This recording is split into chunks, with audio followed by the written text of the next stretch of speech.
우리 하나님 말씀을 다 같이 보도록 하겠습니다. 신약성경 사도행전 10장 1절에서 8절까지의 말씀을 우리가 다 같이 보도록 하겠습니다. 사도행전 10장 1절에서 8절까지의 말씀입니다.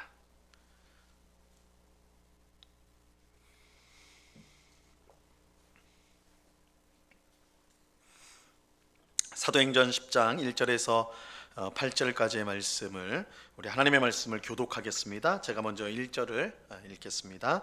가이사랴에 고넬료라 하는 사람이 있으니 이달리아 부대라 하는 군대의 백부장이라. 그가 경건하여 온 지방과 더불어 하나님을 경외하며 백성을 많이 구제하고 하나님께 항상 기도하더니 하루는 제9시쯤 되어 환상 중에 밝히 봄에 하나님의 사자가 들어와 이르되 고넬료야 하니 고넬료가 주목하여 보고 두려워 이르되 주여 무슨 일이니까?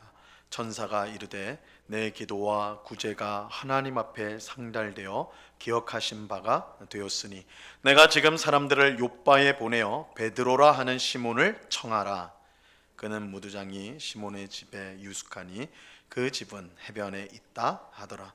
마침 말하던 천사가 떠나매 고넬료가 집안 하인 둘과 부하 가운데 경건한 사람 하나를 불러 이 일을 다 이르고 욥바로 보내니라. 아멘. 오늘 수요 성경 공부해 오신 우리 성도님들을 진심으로 환영합니다. 그래도 날씨가 조금 포근해졌던 것 같아요. 지난주보다는 많이 포근해졌습니다. 오늘은 이제 사도행전 10장 말씀을 우리가 이제 함께 공부하려고 합니다. 이제 유인물 한번 보시면요, 이 10장은 5부분으로 우리가 이제 나눌 수가 있습니다. 그래서 1절부터 8절까지 하나님을 경외하는 이방인 고넬료에게 이제 주의 천사가 나타나는 이야기 있고, 그다음에 9절부터 16절은 이제 베드로가 환상을 보게 됩니다. 그리고 17절부터 23절 상반절은 고넬료가 보낸 사람들을 이제 베드로가 맞이하는 이야기가 나오고요. 23절 하반절부터 43절까지는 고넬료와 그의 사람들을 향한 베드로의 설교가 이제 나오게 됩니다. 그리고 마지막 부분인 44절부터 48절은 성령이 이방인인 고넬료와 그의 사람들에게 임하여서 베드로가 그들에게 세례를 베푸는 것으로 오늘 10장이 마무리가 되고 있습니다. 자, 그러면 우리가 이제 차근차근 살펴보도록 하겠습니다. 먼저 1번을 보시면요, 하나님을 경외하는 이방인 고넬료에게 주의 천사가 나타나다 이렇게 되어 있습니다. 이 사도행전 1장 8절 말씀은 전에도 제가 말씀드린 것처럼 이 사도행전의 구조를 담고 있습니다. 오직 성령이 너희에게 임하시면 너희가 권능을 받아 예루살렘과, 첫 번째가 예루살렘과 그 다음에 온 유대와 사마리아와 그리고 마지막에 어디예요? 땅 끝까지 이르러. 그죠? 이게 세 부분이에요. 세 토막. 그래서 예루살렘에서 복음이 이제 전파되기 시작하는 거예요. 예루살렘과 그 다음에 바로 그 인접 지역인 유대와 사마리아. 그리고 이제 거기를 넘어서서 땅 끝까지 이르게 된다.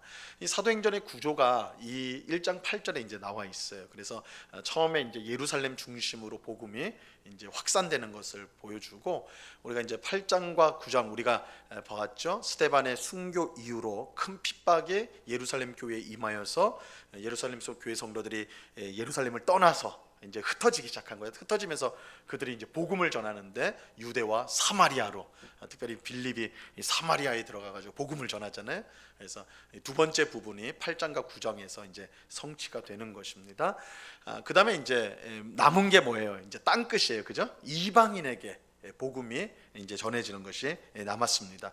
그래서 이제 9장에 보면 예수님은 이제 그 사울에게, 그죠?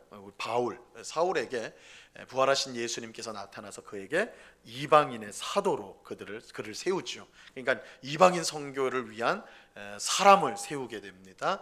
그리고 10장, 오늘 이제 보는 이제 10장에서는 베드로를 통해서 예수님의 수제자라고 할 수 있는 예루살렘 교회의 대표로 할 수 있는 베드로를 통해서 이방인인 고넬료와 그의 가족들에게 복음이 증거되어지는, 그들이 구원을 받는 그런 이야기가 진행이 됩니다. 그래서 이방인 선교의 물꼬가 트여지는 이야기가 되는 것입니다.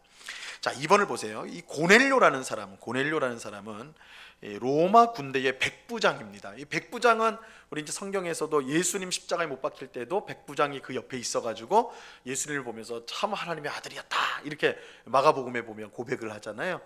그리고 누가복음에도 이제 백부장이 나오는데 회당을 지어주고 유대인을 위해서 열심히 봉사한 백부장 이야기가 나와요. 그래서 이 성경은 신약 성경 전반에서 이 백부장은 굉장히 선한 인물로 그려지는 경우가 많이 있습니다.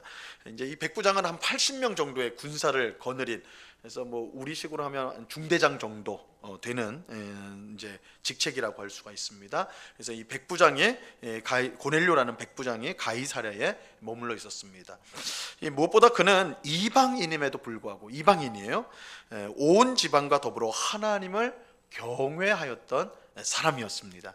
그래서 여러분들이 이제 사도행전에 보면 하나님을 경외했던 자다, 경외했던 자다, 이런 문구가 나오는데 이게 전문 문구예요. 이방인 중에, 유대인이 아니라 이방인 중에 이스라엘의 하나님을 사랑해가지고 율법을 배우고 또 하나님을 섬기기로 한 사람들, 그 사람들을 여호와를 경외하는 자, 하나님을 경외하는 자라고 불렀습니다. 이 고넬료가 다 그런 거기에 속한 사람이었어요. 그러니까 이방인임에도 불구하고 하나님을 섬기기로 하고 하나님을 믿기로 한 사람들, 이 사람들을 하나님을 경외하는 자라고 하는데, 이 고넬료가 그런 사람이었습니다. 그는 하나님의 뜻을 따라서 구제에 힘쓰고 어려운 사람들 돕는 일에 힘쓰고 규칙적으로 기도를 하였습니다. 이 보통 유대인들이 하루에 2번, 3번씩 기도를 했는데 이 고넬료도 똑같이 그렇게 기도를 했어요. 그러니까 유대인은 아니지만 하나님을 사랑해서 마치 유대인들처럼 똑같이 그런 경건 생활을 했습니다. 그래서 구제하는 일, 기도하는 일에 열심을 가졌던, 여호와를 경외하는 사람이 고넬료였어요. 자, 이날도 고넬료가 정해진 기도 시간에 기도를 했는데 제9시, 여러분 성경에 나오는 시간에는 우리 시간이랑 맞추려면 뭘 더해야 된다고 그랬어요? 6을 더하면 된다고 그랬어요. 6. 이건 기억해 두시면 성경 통독하실 때 도움이 돼요. 그러니까 지금 여기 9시인데 6을 더하면 몇 시가 되는 거예요? 15시가 돼요. 15시. 15시가 몇 시예요? 오후 3시가 되죠. 오후 3시. 오후 3시. 이 오후 3시는 유대인들이 정기적으로 기도했던 시간이에요. 하나님 앞에 정해진 그 시간이었는데, 우리가 사도행전 3장 1절에도 보면 베드로와 요한이 성전에 기도하러 가는데 제9시에 기도하러 올라가죠. 그래서 날 때부터 일어서지 못하는 자를 일으켜 세우는 기적을 행하잖아요.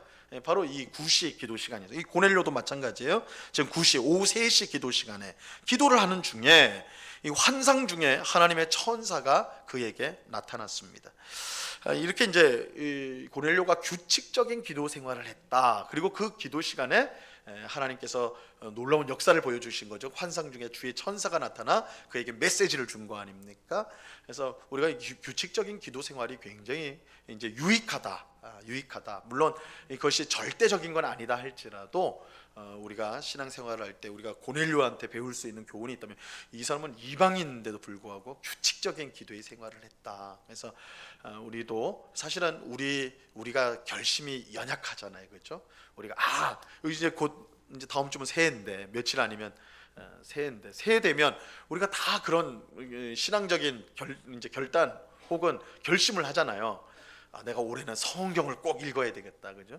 아니면 내가 매일매일 내가 기도를 해야 되겠다. 식기도만 했는데 좀 식기도보다 좀 더 길게 기도해야 되겠다. 뭐 이렇게 결심을 하잖아요. 근데 결심은 잘 하는데 그걸 실행할 방법을 생각을 안 하는 거예요. 그냥 결심만 해요. 결심만. 기도도 많이 해야지, 성경 많이 읽어야지. 그런데 그렇게 결심만 하고 그 방법을 마련하지 않으면 그 소용없는 거예요. 우리가 매년 되풀이하는 거 아니에요, 그죠? 그래서 1월 달은 열심히 하는데 2월부터는 다 그냥 주저앉아 버리잖아요, 그죠? 그래서 성경책도 창세기만 막 시꺼매지고 출애굽부터는 막 새 책이에요, 새 책, 그죠? 맨날 창세기만 1월 달에. 그래서 우리가 이제 이런 하나님 앞에 결심하는 거, 우리 경건 생활하는 것은 사실 규칙적으로 하는 것이 굉장히 중요합니다.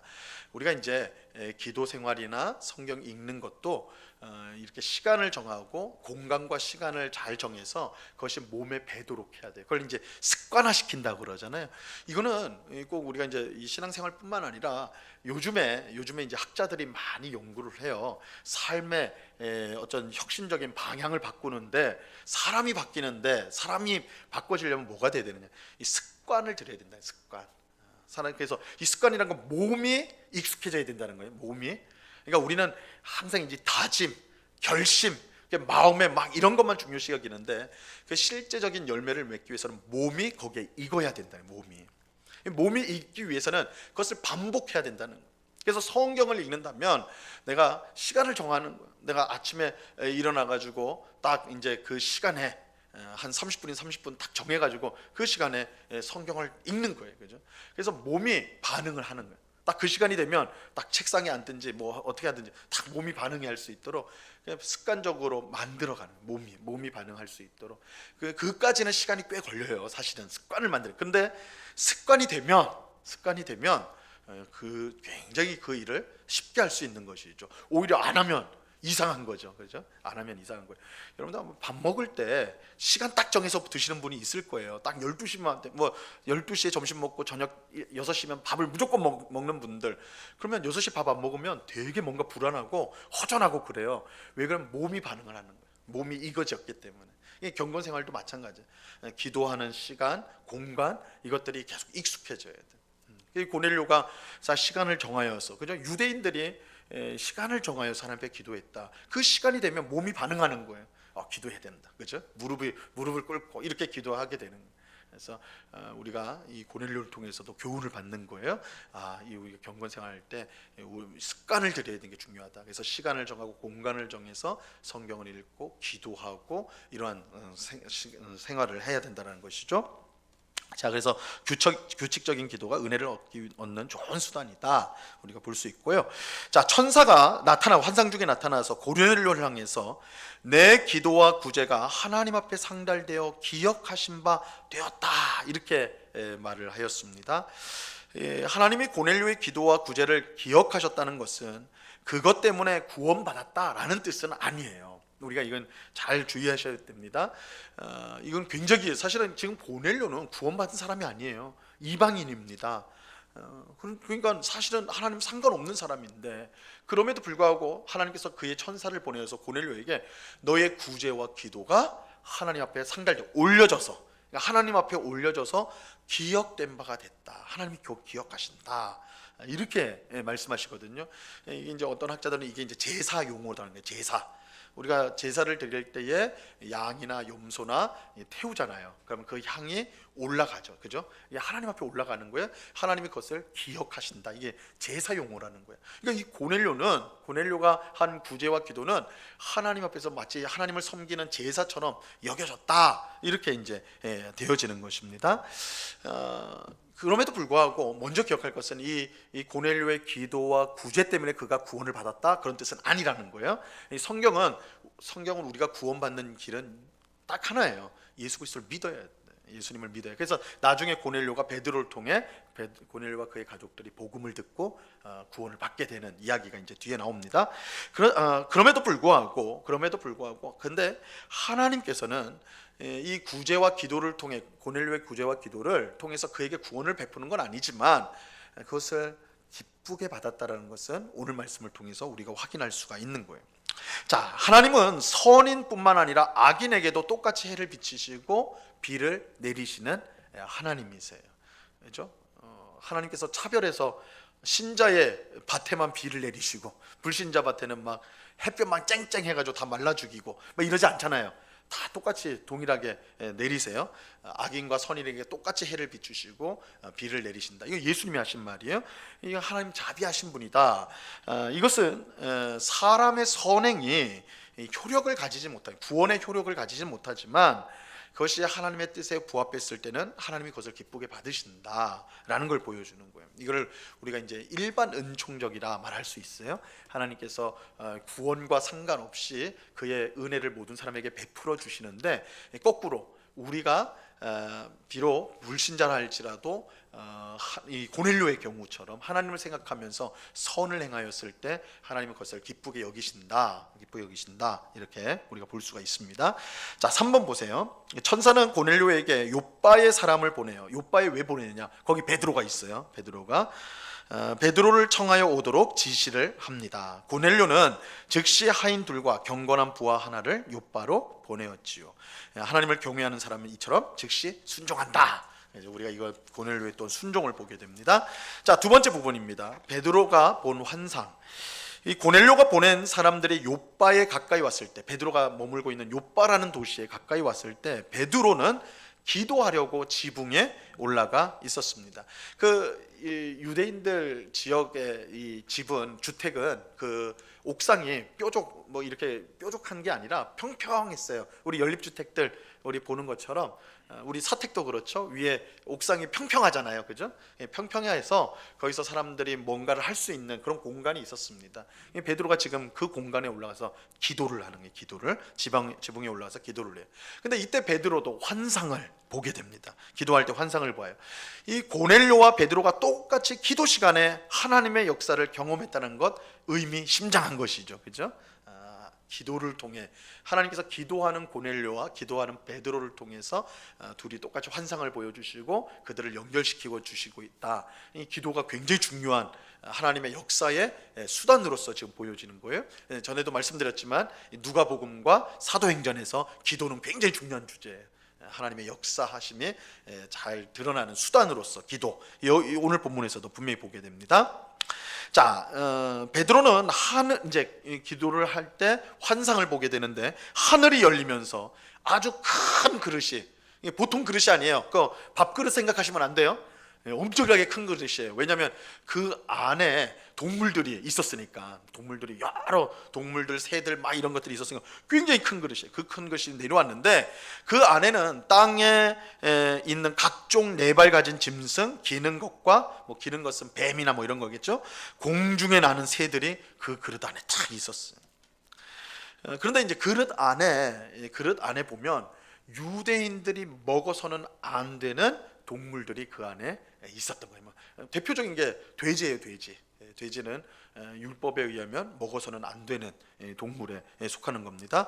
이는 부정한 동물들이 그 안에 있었어요. 그러니까 베드로가 그것을 보고는 시겁했겠죠. 야, 이게 웬 거냐, 이렇게 생각을 했겠죠.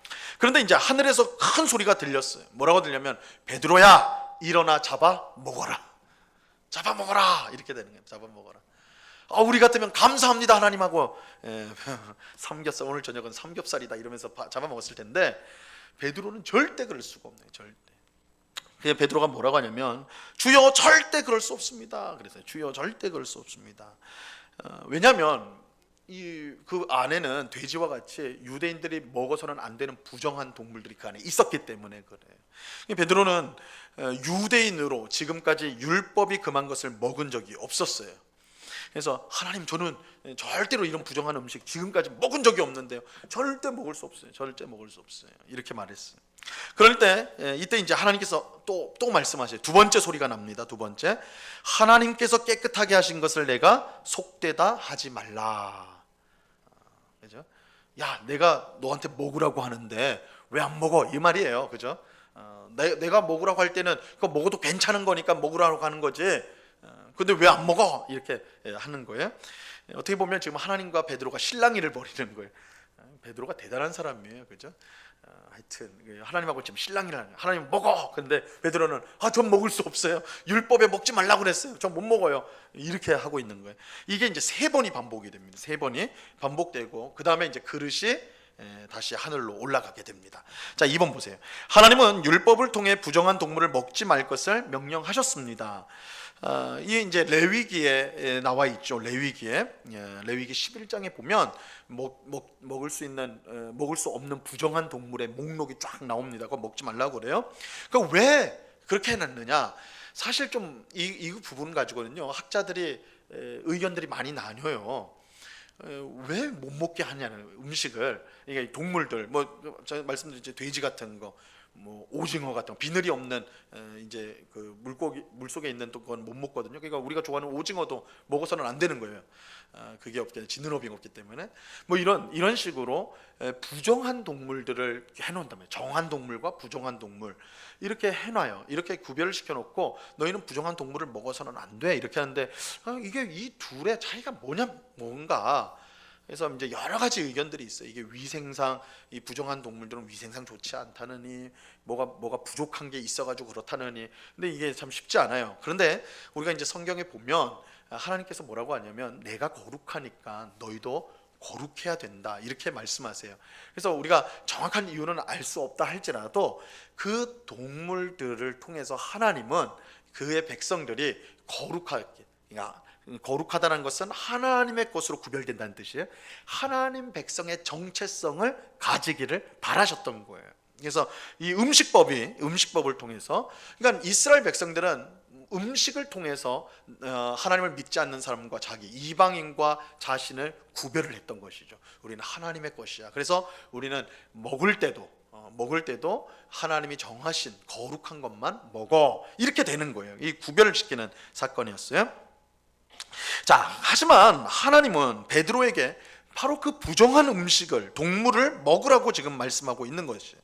그러면서 하나님께서 깨끗하게 하신 것을 내가 속되다고, 더럽다고, 해롭다고 하지 말라, 이렇게 말씀하세요. 그러니까 이렇게 보면 이 말씀은 이게 하나님이 변덕 부리시는 것 같아요.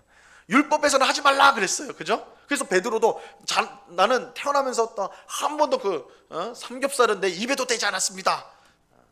제가 이제 독일에서 공부를 하는데 저희 반에 이제 한 10명 정도 학생이 있었어요. 각 나라에서 다 왔어요. 각 나라에서 이제 하는데 터키 친구가 하나 있어요. 터키 친구가 하나 있었는데 나이가 저랑 그때 좀 비슷했어요. 제가 좀 늦게 이제 공부하러 갔기 때문에 저랑 비슷한 나이가 많진 않았거든요. 근데 그 친구가 나랑 나이가 비슷했어요. 그래서 뭐 얘기하는데 터키 사람들이요, 한국 사람이 되게 비슷해요. 한국 사람이랑 되게 비슷합니다. 정이 엄청나게 많아요. 정이 많아가지고 오지랖이 많아요. 다 간섭해, 막 도와주겠다고 막 허풍도 똑같아요. 한국 사람도 허풍 잘 하잖아요, 그죠? 내가 다 책임질게, 똑같아. 그 친구도 자기도 나랑 비슷한 처지인데 책임 다 지겠대, 막 그래. 하여튼 그래도 이 정이 있어가지고 되게 괜찮아요. 터키 사람들이 굉장히 정이 많습니다. 진짜 한국 사람 만나는 것 같아요. 한국 사람 만나는 것 같은데. 근데 어느 날 이제 제가 그 친구가 고맙기도 해가지고 초콜릿을 제가 이제 있어가지고 그 친구한테 나눠줬어요. 같이 초콜릿 먹으라고. 탁 먹으라고 딱 줬더니 못 먹는다는 거예요. 안 먹는데. 다이어트 하냐, 왜 안 먹냐 그랬더니 딱 그 친구가 이제 초콜릿 뒷면에 성분표를 보여주는 거예요. 성분표를 여기 읽어보라는 거예요. 읽어보는.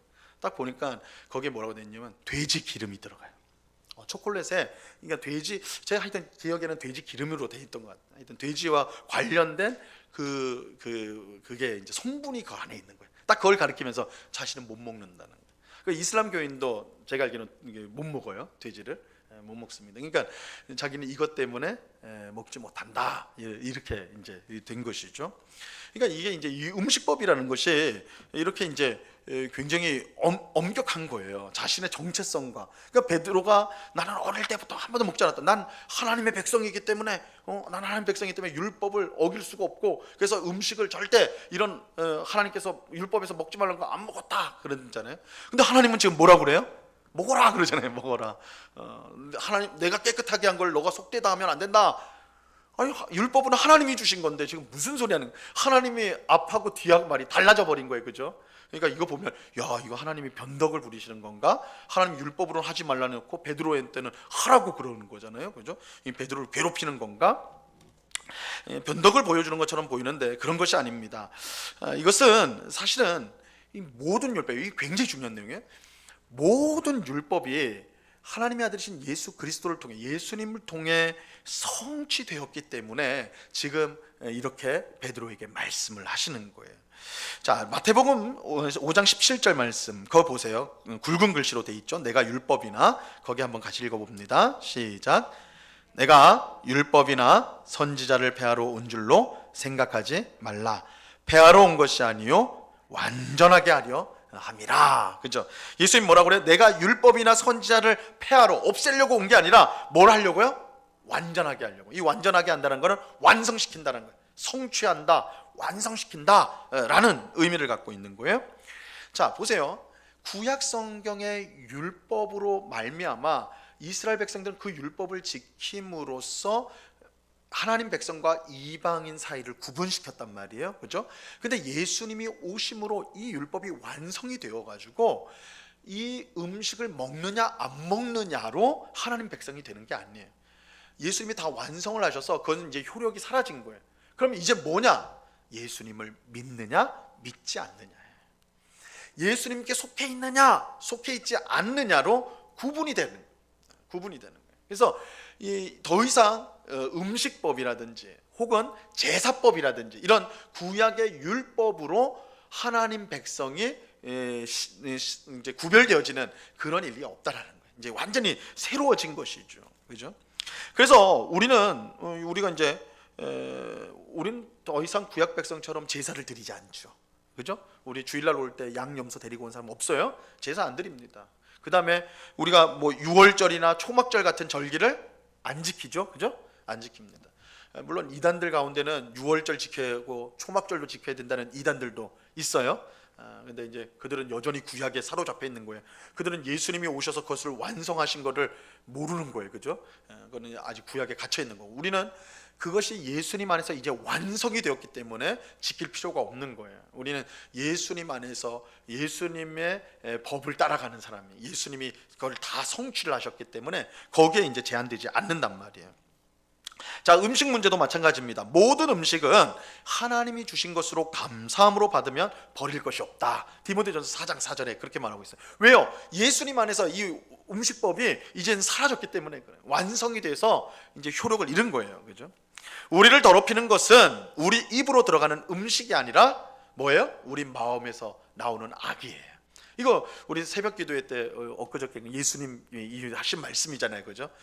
음식이 우리를 더럽히는 거 아니다 선언을 하셨죠. 그러니까 이미 예수님 자신이 율법의 완성으로 오셨기 때문에 더 이상 음식에 부정한 음식, 정한 음식으로 구별하지 않으세요. 그래서 더러운 것은 우리 입으로 들어가서 되어지는 것이 아니다. 음식이 아니다. 더러운 것은 뭐예요? 우리 마음에 있는 악이다. 그게 겉으로 나와서 다 우리를 더럽히는 거지 음식이 더럽히는 거 아니다. 이렇게 말씀을 하셨습니다. 자, 3번을 보세요. 하나님은 베드로에게 보여주는 환상을 통해서 단지 부정한 음식을 이제 먹어도 된다는 사실뿐만 아니라, 자, 더 중요한 거, 궁극적으로 유대인과 이방인의 구분이 사라졌다라는 것을 보여주는 거예요. 자, 음식법이 뭐라고 그랬습니까? 음식법을 통해서 내가 이 음식을 안 먹는 것을 통해서 하나님 백성이고 나는 이걸 먹는 너희는 하나님 백성 아니다, 이걸 구별시켰다고 그랬잖아요. 근데 예수님 안에서 이것이 사라졌단 말이에요. 그죠? 그래서 이제는 음식을 먹느냐 안 먹느냐가 아니라 뭐예요? 예수님을 믿느냐 안 믿느냐로 구별이 되는 거예요. 예수님을 믿으면 하나님의 백성이에요. 그죠? 새로운 이스라엘. 이제 혈통적 이스라엘은 의미가 없어요. 유대인들 의미가 없어요. 이제는 예수님을 믿으면 하나님 백성 되는 거예요. 그죠? 그래서 이제 궁극적으로 예수님께서 베드로에게 보여준 그 큰 그릇에 이제 동물들을 보여주면서 먹어라, 이것은 궁극적으로는 이제는 유대인과 이방인이 구별되지 않는다. 더 이상 음식이나 제사나 율법이나 이런 걸로 구별되지 않는다. 예수님을 믿느냐 안 믿느냐로 구별이 되는 거예요. 예수님 안에서 된다. 자, 예수님 안에서 유대인과 이방인은 하나입니다. 갈라디아서 3장 28절. 그러니까 예수를 믿으면 다르지 않다는 거예요. 이제 유대인이든 이방이든 상관이 없다는 거예요. 자, 이 일은 예수님의 십자가 죽음을 통해 이루어지게 되었습니다. 예수님은 십자가 죽음을 통해 유대인과 이방인을 구분하는 율법을 폐하셨고, 그 결과 이 둘은 하나의 새로운 사람이 되었다. 이게 이제 에베소서 2장에 나오는 말씀이에요. 유대인과 이방인이 예수님의 십자가 죽음으로 말미암아 하나가 되었다. 자, 이것은 복음이 땅끝까지 전해지기 위해서 반드시 필요한 일입니다. 이 환상은 베드로가 거리낌 없이 고넬료를 만나도록 하는데 꼭 필요한 것이었습니다. 그래서 사실은 만약에 이 환상을 베드로가 보지 않았다면요, 고넬료가 사람을 보냈을 때 당신을 초청합니다, 당신을 고넬료라는 사람이 초청합니다 했을 때 베드로가 거절했을 거예요. 나는 유대인으로서 이방인 집에 갈 수가 없다. 이방인 집에 들어가서 당신과 교제할 수가 없다. 고넬료 집에 난 못 간다. 이렇게 된단 말이에요. 그래서 하나님께서 먼저 고넬료가 보낸 사람들을 만나기 전에 이 환상을 통해서 너가 고넬료의 집에 가도 된다, 가서 복음을 전해야 된다라는 것을 하나님께서 알려주는 거예요. 그 장애물을 이제 치워주신 것이죠. 자, 3번을 보세요. 고넬료가 보낸 사람들을 맞이한 베드로. 고넬료가 보낸 사람들이 베드로가 머무는 집에 도착하였습니다. 베드로가 환상을 깊이 생각할 때에 성령께서 내가 보낸 사람들이 왔으니 의심하지 말고 함께 가라, 그렇게 말씀을 해주셨어요. 이 고넬료가 보낸 사람들은 실제로는 성령께서 보낸 사람들이었다. 왜 그러냐면 이 고넬료가 환상을 보고 지금 베드로에게 사람을 보낸 거잖아요. 이 일의 주도자가 성령이라는 거예요. 성령 하나님이라는 거예요. 자, 이것은 성령께서 성교의 문을 계속 열어가시는 것을 보여주는 것입니다. 성령께서 계속해서 성교의 문들을 열어가세요. 이 사건도 마찬가지입니다. 베드로는 고넬료가 보낸 사람들을 만나 그들이 왜 왔는지 이야기를 듣고 그들과 하룻밤을 이제 지내게 됩니다. 이 하룻밤을 지낸 거는 왜냐하면 이 요빠에서 고넬료가 있는 가이사랴 가는 길이 한 50km 정도 떨어져 있기 때문에 길이 멀어요. 멀어요. 지금처럼 뭐 자동차 타고 가면 몇 시간이면 가겠지만 당신은 걸어서 가야 되니까 혹은 이제 짐승을 타고 가야 되니까 이거 하루 이상 걸리는 거리란 말이에요. 그래가지고 이렇게 이제 하룻밤을 재우는 거예요. 그리고 그 다음 날 이제 출발을 하는 것이죠. 자, 우리는 여기서 이제 베드로가 하나님이 보여주신 환상을 깊이 생각했다. 말씀에 보니까 깊이 생각했다, 이렇게 말씀하고 있거든요. 이 부분을 주목할 필요가 있어요. 우리는 생각 없이 맹목적으로 순종하는 것을 좋은 믿음으로 여기고는 합니다. 그래서 교회 안에서 그럴 때 많잖아요. 막 성경 읽다가 이거 어떻게 믿어? 예수님이 무리를 걸었다는데 어떻게 이거 믿어? 그럼 뭐라 그래요? 옆에서 그냥 믿어 그러죠. 어떻게 믿어? 그냥 믿어. 믿어 이렇게 하잖아요. 그러니까 덮어놓고 믿는 것을 그냥 맹목적으로 믿는 것을 좋은 믿음이라고 그렇게 생각하기 쉬워요. 그렇게 이전에 가르쳤고 그렇게 배웠었죠. 그게 좋은 믿음인 것처럼. 그런데 그렇지 않아요. 사실은 그렇지 않습니다. 성경에서는 항상 생각을 강조해요. 지금 베드로도 자기가 본 환상의 그 그릇을 보면서 거기서 들려지는 하나님의 음성, 그 음성이 무슨 뜻인가를 깊이 생각하였다는 것이죠. 깊이 생각을 했어요.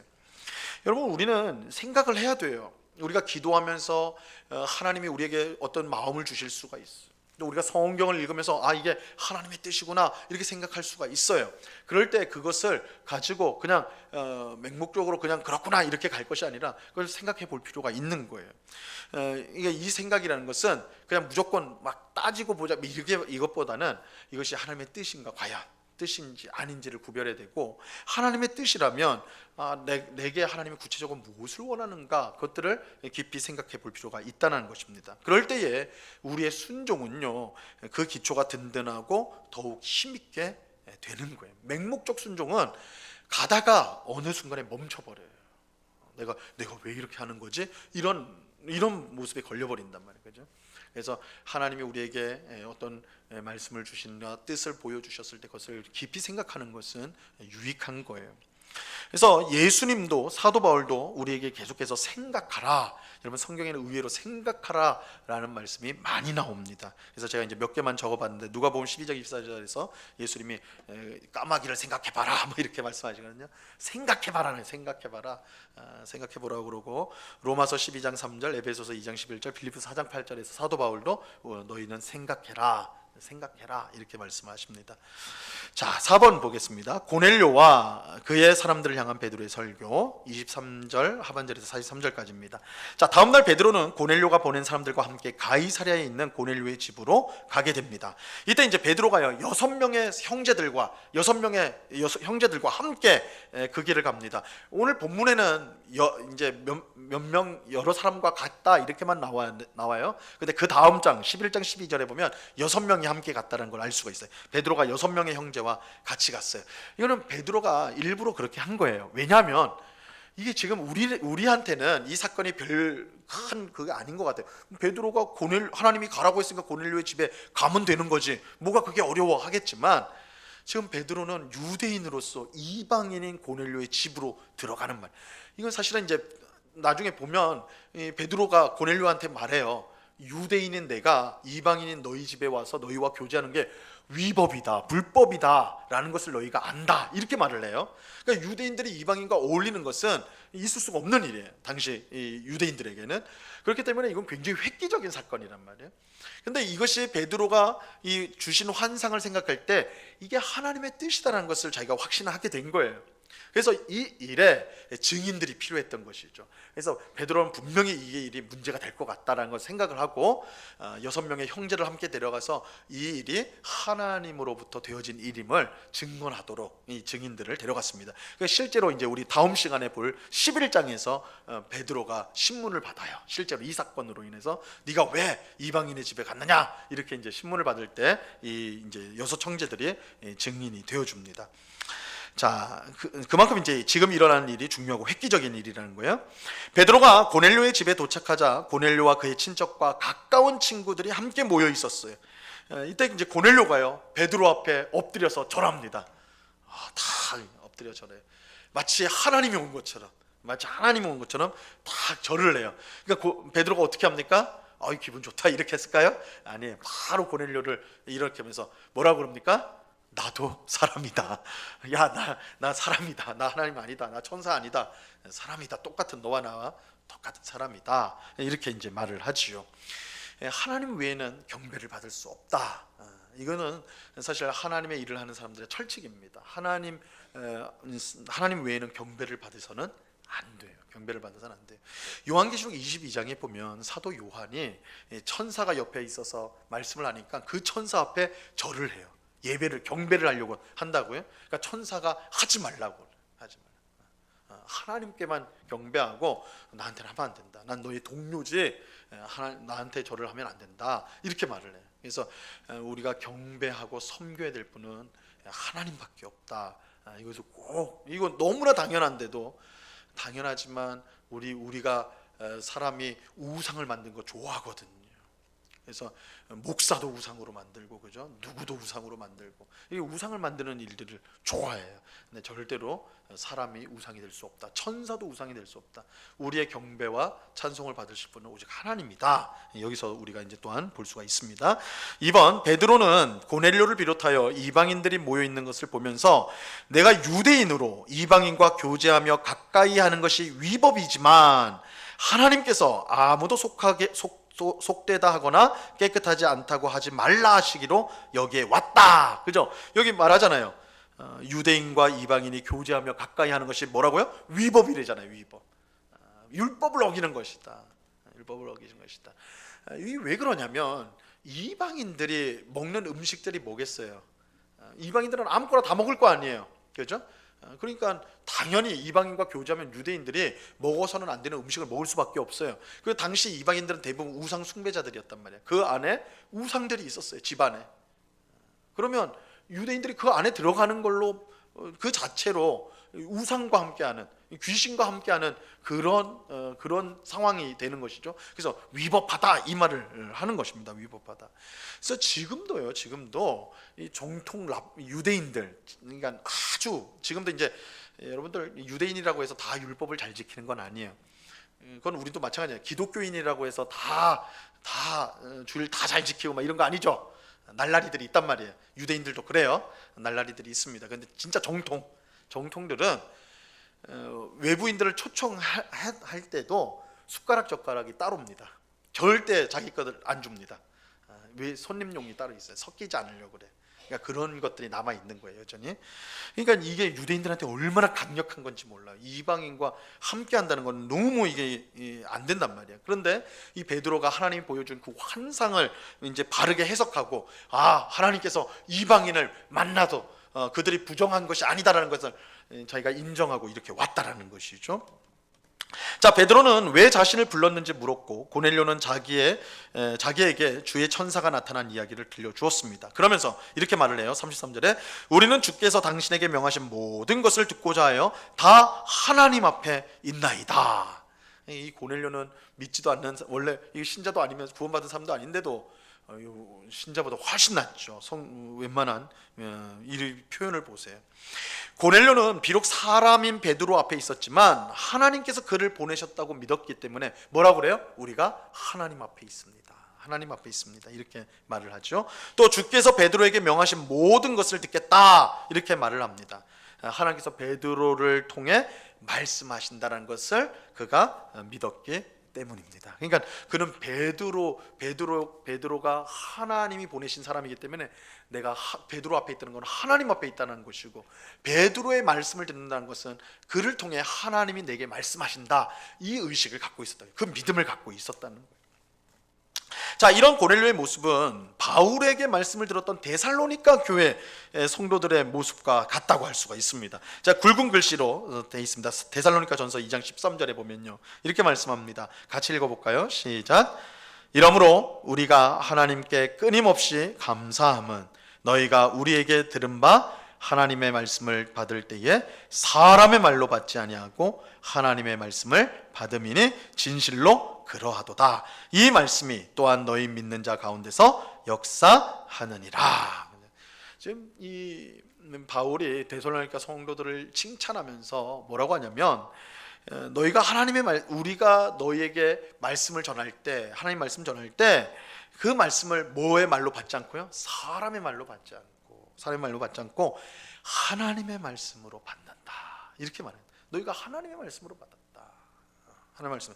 그래서 이 말씀이 너희 믿는 자 가운데 역사한다. 너희가 그것을 사람의 말로 받지 않고 하나님의 말씀으로 받았기 때문에 그 말씀이 너희 가운데 역사하여서 너희가 이렇게 고난 가운데 어려운 가운데 있었지만 너희의 믿음이, 사랑이, 소망이 이렇게 풍성해졌다, 이렇게 말하고 있는 거예요. 이것은 우리 성도가 하나님의 말씀을 어떻게 들어야 하는가, 그걸 잘 보여주는 것이죠.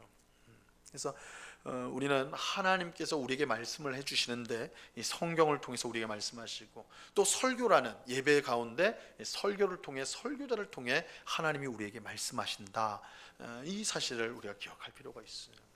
그래서 우리가 설교를 듣는다라고 할 때 우리가 물론 설교자를 통해서 하나님이 주시기 때문에 우리가 눈에 보이는 설교자를 의식하지 않을 수는 없지만, 우리가 그 설교자가 하나님의 말씀을 해설을 할 때는 이것이 하나님이 내게 주시는 말씀으로 들어야 된다는 거예요.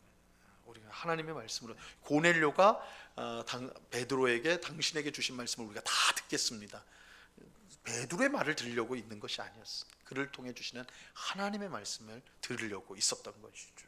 그래서 데살로니가 성도도 바울과 그 일행을 통해서 주시는 그 말씀을 하나님 말씀으로 받았다. 그럴 때 그 말씀이 그들 가운데 역사했다. 그래서 우리가 말씀을 어떻게 받아야 되는가, 우리가 이 부분들을 잘 점검을 해야 됩니다.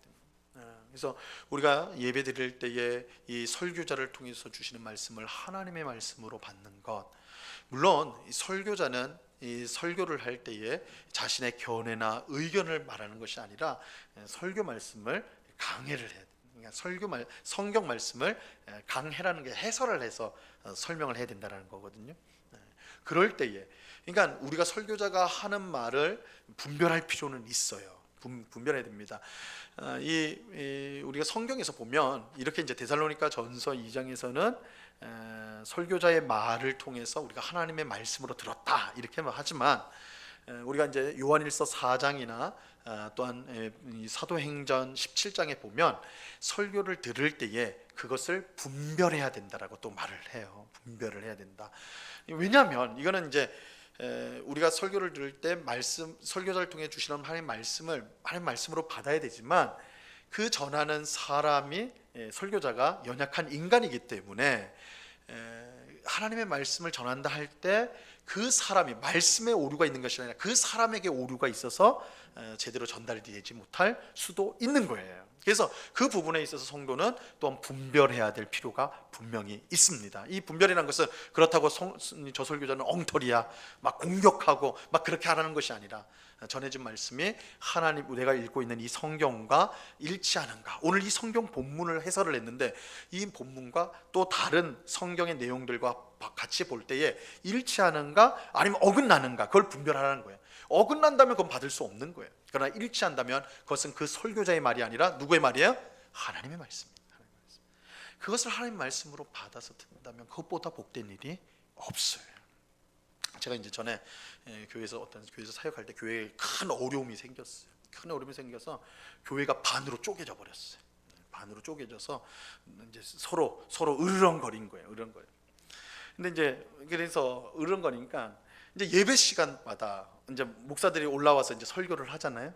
그럼 성도들이 뭘 하냐면 목사 설교를 들으면서 저 목사가 우리 편인가 저쪽 편인가 그거 듣고 있는 거예요. 그래서 막 설교를 그러니까 참 귀를 쫑긋 세우긴 해요. 잘 들어야지 우리 편인지 저 편인지 아니까. 설교를 다 들어놓고는 딱 설교가 아무래도 우리 편인 것 같아. 그러면서 예배 마치고 와서 최고의 설교라고 막 칭찬을 해. 반대쪽은 싹군이라고 그러지. 저 목사가 막 정치 불행이더라고. 너무 불행하더라고. 그들은 하나님 말씀 들으러 교회 온 게 아니에요. 내 편 말씀, 내 편의 말을 듣고 싶어서 하나님을 빙자해가지고. 그러니 그 마음 가운데 은혜가 어디 있어? 하나님 기뻐하시는 모습이 어디 있어? 그죠? 자기가 옳은 걸 증명하고 싶고 자기가 옳다는 걸 인정받고 싶은 그것으로 설교를 듣고 있으니, 그죠? 교회가 계속 골이 깊어질 수밖에 없는 것이죠. 그러니까 여러분 설교도 여러분 나의 옳음, 내가 맞다는 걸 그걸 검증받고 인정받고 그런 시간이 아니에요. 오히려 진짜 성경 말씀을 강의를 할 때 나랑 부딪힘이 있다면 그게 은혜예요, 사실은. 그죠? 내가 그 말씀 앞에 서가지고 내가 깎여가야 되는 거예요. 내가 고쳐져야 되는 거예요. 새로워져야 되는 거예요. 그게 은혜예요. 하나님의 말씀은 날이 선 양날의 검과 같다 그랬잖아요. 그 검이 우리 속에 있는 더러움과 악함과 잘못된 것들을 베어내는 거란 말이에요. 그죠? 그래서 하나님 말씀이 분명히 위로의 말씀이기도 하지만 한편으로는 무서운 말씀이기도 해요. 우리의 모습들을 드러내고 악한 것들을 잘라내고 그렇게 하니까. 근데 그게 은혜란 말이에요. 근데 그렇지 않고 내가 듣고 싶은 말에만 그냥 귀를 기울이고, 그죠? 내가 좋아하는 말씀에 기울인다면 그 말씀의 경험을 할 수가 없는, 말씀의 능력을 경험할 수가 없어요. 데살로니가 성도는 설교를 들을 때 이 하는 말씀, 나를 향한 하는 말씀이다 라고 했을 때 그 말씀이 우리 삶 가운데, 믿는 자들의 삶 가운데 역사하는 것을 경험하였다, 이렇게 말하고 있는 것입니다. 자, 그래서 고넬료와 그의 가족들이 그런 태도로 말씀을 들었다. 그러니까 귀한 은혜가 임해요. 3번 보세요. 베드로는 복음을 전하기 시작합니다. 먼저 하나님은 사람의 외모를 보지 않으시고 이방인이라도 하나님을 경외하며 의를 행하는 사람은 다 받으신다는 사실을 자신이 깨달았다, 이렇게 시작을 합니다. 우리가 볼 때는 이거 너무나 당연한데 베드로에게는 이게 충격인 거예요. 아직도 이방인들에게 복음을 전한다, 이게 충격인 거예요. 그러니까 계속 이 말을 하는 겁니다. 자, 베드로가 하나님이 보여주시는 환상의 의미를 이제 완전히 깨닫게 된 것을 보여줘요. 자, 베드로는 복음을 이제 전하는데 세례자 요한의 세례로 시작하여서 예수님이 성령과 능력을 충만히 받아, 예수님이 세례자 요한한테 세례를 받을 때 성령을 받았죠. 그 다음에 갈릴리와 온 유다에서 행하신 일들, 수많은 역사들이 있었죠. 그 다음에 예수님의 십자가 죽음과 부활, 그죠? 그걸 얘기를 했어요. 그리고 부활하신 예수님이 제자들에게 나타나신 것, 하나님은 이 예수님을 살아있는 자와 죽은 자의 재판장으로 정하셔서 그를 이 세상에 다시 보내셔서 세상을 심판할 것이다, 그죠? 그리고 모든 선지자가 증언한 이가 바로 이 예수님이고 그를 믿는 모든 사람이 죄의 사함을 받게 된다. 이게 이제 베드로의 복음 선포인데, 이 내용을 살을 다 붙이면 뭐가 돼요? 복음서가 되는 거예요. 마태, 마가, 누가, 요한복음이 이 구조예요, 이 구조. 그래서 이제 모든 복음서가 세례자 요한으로부터 시작하죠. 이게 복음 공식이에요. 세례자 요한으로부터 시작해서 예수님의 승천, 재림의 약속까지 이렇게 쫙 이제 되었는데, 지금 베드로가 한 말이 그 복음서의 그 내용들을 아주 축약한 거예요. 물론 이제 이 누가가, 사도행전은 누가가 기록했기 때문에 이 베드로가 한 말을 다 기록한 건 아닐 거예요. 그죠? 요약을 한 거죠. 아주 압축을 한 거예요. 그러니까 베드로의 설교는 훨씬 길었을 거예요. 우리 성경에 있는 것보다 훨씬 길었겠죠. 그래서 세례자 요한으로부터 시작해서 예수님이 갈릴리와 유대 땅에서 어떤 일을 오병이어 얘기도 했을 거고요. 그죠? 막 여러 가지 얘기를 했었겠죠. 그래서 그런 것들인데 그 뼈대를 지금 보여주는 거예요. 이 뼈대를 보여준다 할 수가 있습니다. 하여튼 베드로가 이 복음을 전하였습니다. 자, 5번. 그 결과가 어떻게 되는가? 성령이 이방인인 고넬료와 그의 사람들에게 임하여 베드로가 세례를 베풀었다. 자, 베드로가 복음을 전할 때 성령이 말씀을 듣는 모든 사람에게 임하였습니다. 이 놀라운 경험이에요. 베드로가 복음을 전하고 있는데요, 그 시간에 성령께서 임재하셨어요. 성령께서 그 고넬료와 그 가족들에게 임하신 거예요. 성령이 임하셨어요. 성령이 임하셨어요. 베드로와 그와 함께 온 사람들이요, 이방인에게도 성령이 임하는 것을 보고 깜짝 놀랐어요. 이들에게는 계속 놀람의 연속이에요. 이방인에게 온 것도 놀라운 일이고 그들에게 복음을 전하는 것도 놀라운 일인데, 복음을 전할 때 성령이 임하셨단 말이에요. 근데 성령이 임한 걸 어떻게, 성령이 임한 걸 보이느냐? 사실 눈으로 보이는 거 아니잖아요. 그럼 어떻게 알았느냐? 이 고넬료와 그의 가족들이 방언을 하기 시작했어요. 그리고 하나님을 찬송하기 시작했어요. 이게 이제 성령을 받은 큰 증거예요. 우리가 사도행전 2장에 보니까 오순절날 성령 강림했을 때 120명의 제자들이 어떻게 해요? 방언을 했잖아요. 방언. 그리고 하나님의 큰 일을 사람들에게 선포했잖아요. 그죠? 똑같은 일이 지금 일어나고 있는 거예요. 그 모습을 보면서 베드로가, 야, 성령님이 이들에게도 주어졌구나. 그래서 유대인과 이방인들이요, 동일한 성령을 받은 거예요. 이 사건에서 동일한 성령을 받은 거예요. 동일한 성령을 받았던 건 뭐예요? 똑같이 하나님 백성이라는 거예요. 똑같은 하나님 백성. 베드로가 이것을 깨닫고요, 이렇게 말합니다. 이 사람들이 우리와 같이 성령을 받았다. 그러므로 누가 능히 물로 세례를 베풀물? 그 말이요. 세례를 베푼다는 건 뭐예요? 이 사람이 하나님 백성 되었다는 거잖아요. 성령을 똑같이 받았으니까 이들은 우리랑 이제 다를 게 없어. 이들은 더 이상 우리는 유대인, 너희는 이방인 이렇게 갈라지지 않는다는 거예요. 하나님이 똑같은 성령을 부어줬기 때문에 이제 하나님 백성이라는 거예요. 하나님 백성. 그러니까 이제 그가 이전에 봤던 그 환상이 이제는 실제가 돼버린 거예요. 완전히 실제가 되어버린 거예요. 그죠? 그래서 베드로는 즉시 예수 그리스도의 이름으로 세례를 베풀라, 아마 같이 온 사람들에게 그 명령을 한 것 같아요. 그 사람들이 고넬료와 그 가족들에게 세례를 베풀었어요. 고넬료와 그의 가족들은 예수님을 통해 세워진 새 언약으로 인해서 하나님의 새로운 백성, 새로운 이스라엘 백성이 되었습니다. 여기서 이 새 언약, 예수님을 통해서 세워진 새 언약이라는 것은, 새 언약의 핵심이 성령과 제사함에 있어요. 성령과 제사함. 성령을 받는 것과 완전한 죄사함, 예수님 십자가를 통한 죄사함. 그래서 이것을 통해서 그들이 하나님 백성이 되었습니다. 자, 이로써 땅끝을 향한 이방인 선교의 물꼬가 터지게 된 것이죠. 이제 탁 열려버리게 된 거예요. 베드로는 고넬료의 집에 며칠 더 머물면서 그들에게 말씀을 가르치게 됩니다. 이렇게 해서 이제 10장이 마쳐지게 됩니다. 10장은 이 고넬료와 그의 가족이라는, 사실은 아주 소수죠. 이건 별일 아닌 거예요. 그죠? 오순절 성령 강림 때는 대단했잖아요. 예루살렘에서 대단한 사건이죠. 120명의 사람들이 있고, 베드로가 설교했을 때 5,000명인가요? 그 사람들이 예수 믿게 되는 놀라운 역사가 일어났잖아요. 그거에 비하면 사실 이 고넬료 가족은 아주 이거는 되게 사적인, 그죠? 만남인 것 같고 별거 아닌 것 같아요. 그런데 이 10장의 중요성은 이방인 선교의 물꼬가 터졌다라는, 드디어 본격적으로 복음이 이방인을 향해서 나가게 되었다. 왜냐하면 하나님께서 이방인인 고넬료와 그의 가족들에게 동일한 성령을 부어주심으로 그들이 내 백성이라는 것을 분명하게 보여준 거예요. 그래서 그들에게 세례가 베풀어지고, 그래서 진짜 하나님의 백성으로 받아들여지는, 그래서 이제 이 복음이 힘있게 이방을 향하여서 나아갈 수 있는 그런 계기점을 마련해 주는 것이 바로 오늘 10장의 내용입니다. 그런 점에서 굉장히 중요한 내용이다. 10장의 내용이다. 10장이 그런 내용이다라고 말할 수가 있는 것입니다. 기도하겠습니다. 하나님 아버지, 감사합니다. 사도행전 10장 말씀을 우리가 함께 공부하였습니다. 주의 복음이 예루살렘에서, 그리고 유대와 사마리아 땅, 사마리아로, 그리고 이제 고넬료를 통하여서 이방인을 향하여, 이방 땅을 향하여, 땅 끝끝을 향하여 힘있게 전진하는 것을 보게 됩니다.